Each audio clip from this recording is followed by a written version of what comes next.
खाली काहीच नाही. त्यामुळे ही वरची जमीन जी आहे पूर्णपणे पाचोळा टाकून ठेवा तुम्ही. झाकलेली पाहिजे, दिसलीच नाही पाहिजे जमीन. एक कण जमीन दिसला पाहिजे. ऊन पडलं तर मग तुम्ही ते हे टाकून द्या. पावसाळ्यात फक्त मग काढून घ्यायला लागेल पाऊस जास्त असेल तर. उन्हाळ्यात आता सगळ्यात महत्त्वाचं आहे तुम्ही तुमचा पाचट टाकलीच पाहिजे आणि इथं पण टाकलीच पाहिजे. नाही तर मग तुम्ही इथं जर वर्षाने हा म्हणजे पाच टाकत होतो, मग चालू वर्ष का नाही टाकले. गेल्या वर्षी असा प्रॉब्लेम आला, पाऊस असल्यामुळे खूप त्रास होतो सगळा. पण इथे मग तुम्ही काहीतरी घास लावा छोटा, जो आपल्याला काढायचा नाहीये. तो फक्त तण पण ठेवत, म्हणजे गवत नॅचरली येतेच.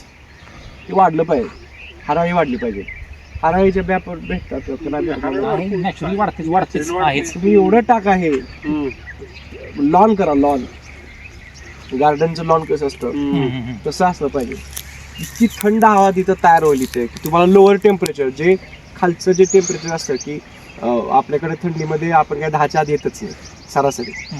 खालचं सकाळचं म्हणजे सकाळी पहाटे 5 ते 7 वाजेपर्यंत हे टेम्परेचर खरं असलं पाहिजे. 8 ते 7 आपल्यासाठी उत्तम असलं पाहिजे. ते ह्याच वर्षी तेवढी थंडी होती. 8 कधी 9 साडेनऊ पर्यंत गेलं असेल ते जास्तीत जास्त. आणि संध्याकाळचं परत त्याच ह्याला पडतं 10-11 पडतं. सरासरी आपलं 10 जरी पडलं खालचं जमिनीचं तर चांगलं आहे. पण ती कधी पडेल ज्यावेळेस तुम्ही इथं त्याला सूर्यप्रकाशला आणि जमिनीला मध्ये काहीतरी आणचा, तर ते लॉन. सनलाईट जमिनीवरती नाही पडलं पाहिजे, नाहीच पडली पाहिजे. ही जारे हिरव्या ह्याच्यावर पाहिजे. मग हिरवं तुमची बाग तर सुंदरच आहे. म्हणजे तोडच नाही बाग. समजा भिजवलं तर आपण गवत उगवणार चालतंय की. मग थंडी गार होणार ना. हो, भिजवलं तरी चालतंय. हां, पण किती भिजवायचं ते पण आहे. हळूहळू भिजलं पाहिजे. नाही तुम्ही असं पाट्यानं पाणी देत चाल, मग नंतर बाकीचे रोग तयार होतात. कारण जमिनीला कसे असं पकडा की खालून जमीन अशी दिसते स्वप्नांचा, किंवा माती आहे, ही माती आहे, ही माती आहे, ही माती आहे, ही माती आहे. मध्ये काय असतं जमिनीत? 3 प्रकारचे घटक असतात जमिनीत. वायू म्हणजे हवा, पाणी आणि माती आणि खडक. म्हणजे माती खडक एकत्र पकडायचे. हे 3 घटक आहेत. 3च घटकापासून बनलेले माती आहे.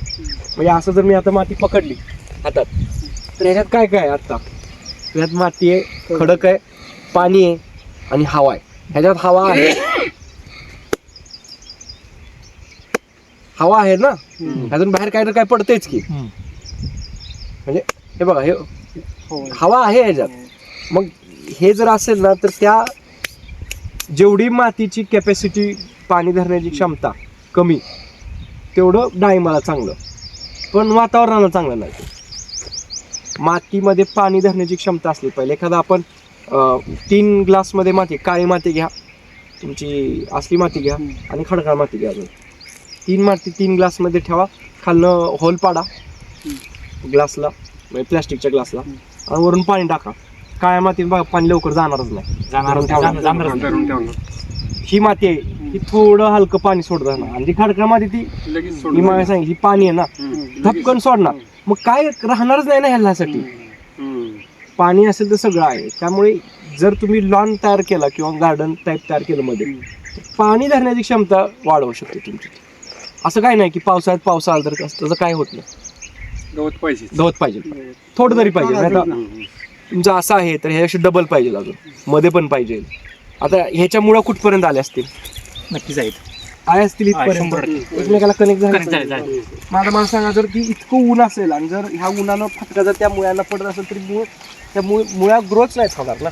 नाही, एवढ्या वरती नाही मुळे आलेली. आता मला सांगा, तुम्ही तिथं खांदा बरं, दगडानेच खांदा तिथे का? तिथं का लगेच फिरलं आणि इथं का निघत नाही? कडक झाले. कळलं तुम्हाला? असेल तिकडे मुळे फिरणार. जिथं भुसभुशीत आहे तिथं मुळी जाणार, कारण त्याला पाणी पाहिजे. इथे सगळं दगड होईल काय वर्षानंतर. त्यामुळे इथे पण मध्ये पण तुम्ही काहीतरी केलं पाहिजे. फक्त झाडाच्या रिंगला नाही तर मधल्या बाजूला पण तुम्ही काम केलं पाहिजे.